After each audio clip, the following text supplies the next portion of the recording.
আজ প্রায় অনেকদিন পরে ব্রেকফাস্টে বাইরের কেনা পরোটা খেলাম। তো hello everyone, welcome to my channel. তো তোমাদের সাথে শেয়ার করবো what I it in a day. তো ফার্স্টেই সকালে খেয়েছিলাম কাপ চা আর সাথে বিস্কুট, আর তারপরে ব্রেকফাস্টে খেয়েছিলাম পরোটা আর ঘুগনি।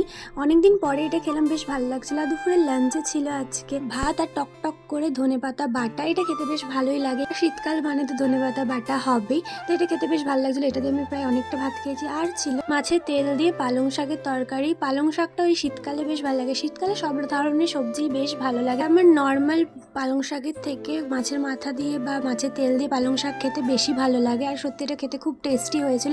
আর হয়েছিল ডিমের ঝোল। ডিমের ঝোল আমার না এই অমলেট করে ঝোলটা বেশি ভালো লাগে, তাই মাকে বলেছিলাম অমলেট করে ঝোল করতে। মা ফুলকপি আলু দিয়ে অমলেট করে ঝোল করেছিল, এটা তো খেতে আমার জাস্ট দারুণ লাগে। তো তোমরা আমাকে কমেন্ট করে যে তোমাদের ডিম সেদ্ধ ভালো লাগে নাকি অমলেট করে ঝোল বেশি ভালো লাগে। তো এই দিয়ে আজকের লাঞ্চটা কমপ্লিট করলাম। তো তোমাদের ভিডিও কেমন লাগলো অবশ্যই জানিও। টাটা।